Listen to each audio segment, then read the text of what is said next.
Когда-то давно я жил в стареньком доме. С тех пор пролетел не один уже год.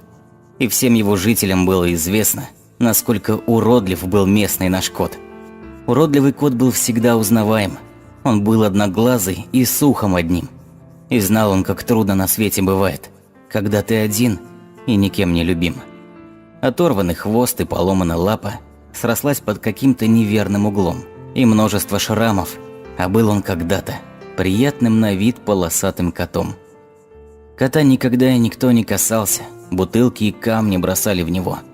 Водой ледяной поливали из шланга, пытаясь прогнать со двора своего. И лапы ему защемляли дверями, когда он пытался войти в чей-то дом. Страдая от боли, зализывал раны, уже много раз он по чьим-то окном. Но все удивлялись, насколько отважен был этот невзрачный уродливый кот. И если из шланга его поливают, он мокнет покорно, но не отойдет. И даже когда в него что-то бросали, он терся о ноги, о ласке прося. Увидев детей, он бросался за ними, мечтал о заботе, да только вот зря. Не мог он понять, почему в целом мире не встретить того, кто бы смог приютить.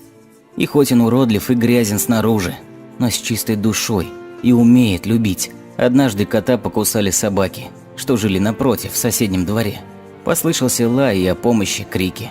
Спустился я вниз, кот лежал на земле.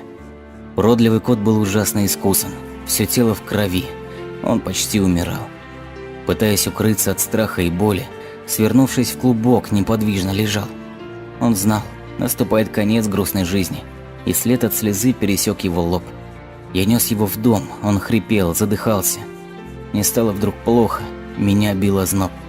Я чувствовал то, как ему было больно, и как тяжело ему просто вздохнуть. Но вдруг он к лицу моему потянулся, и робко меня попытался лизнуть. От слез задыхаясь, к нему я прижался. Прильнул он к ладони моей головой.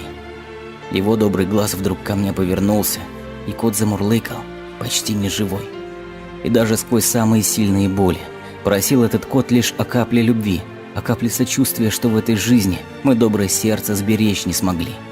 Я в этот момент неожиданно понял, что самый красивый и любящий тот, кто смотрит сейчас на меня, умирая, обычный уродливый уличный кот.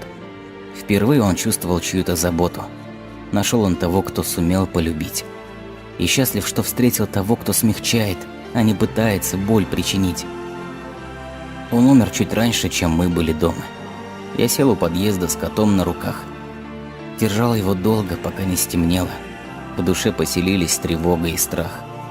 Ведь я осознал, что несчастный калека меня изменил за один только миг. Он мне сообщил о страдании больше, чем тысячи лекций, уроков и книг. Он мне расцарапал не тело, а душу. И пусть в моей жизни немало забот, но я к одному только буду стремиться – учиться любить, как уродливый кот.